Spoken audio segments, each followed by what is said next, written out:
اولئک الذین کفروا بآیات ربہم، یہ وہ لوگ ہیں جنہوں نے اپنے رب کی آیات کا انکار کیا، چاہے کہتے ہو کہ ہم اللہ کو مانتے ہیں، قرآن کو مانتے ہیں، لیکن حقیقتاً اگر طالب دنیا ہے تو گویا کہ وہ اللہ کی آیات کا انکار کر رہا ہے۔ اللہ تو کہتا ہے اصل زندگی وہ ہے، وَإِنَّ دَارَ الْآخِرَةَ لَهِيَ الْحَيَوَانُ، تم اصل زندگی اس کو سمجھے بیٹھے ہو، تو تم نے کہا اللہ کی بات کی تصدیق کی، تم نے تو اللہ کی بات کو جھٹلایا ہے۔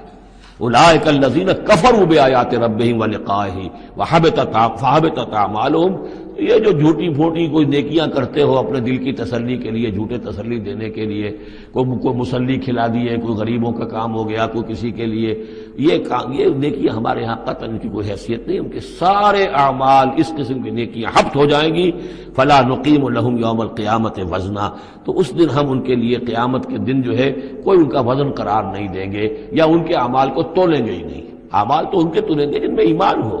جن میں ایمان ہی نہیں ان کا اعمال کیا تلنا ہے؟ فلا نقیم لہم یوم القیامت وزنا۔ اب یہ ہے دو مقامات جو میں نے کہا ہے کہ ایک کھوٹا وہاں، ایک کھوٹا یہاں، اسی لیے ابتدائی آیتیں اور آخری آیتیں سورہ کہف کی، خاص طور پہ دجالی فتنے سے محفوظ رہنے کے لیے ان کو یاد رکھا جائے، ان کو پڑھا جائے، اور یہ کہ اللہ توفیق دے تو ہر جمعے کو سورہ کہف کی تلاوت کی جائے۔ درمیان میں پھر میں نے بتایا تھا زینت کا لفظ آیا، ترید زینت الحیات الدنیا، کچھ اور آگے چل کر المال والبنون زینت الحیات الدنیا، تو یہ زینت دنیا اور زیبائش اور آرائش، اور یہ تمہیں اپنے اندر گم کر لیتی ہے، تمہیں نہ خدا کی ہوش ہے نہ آخرت کی ہوش ہے۔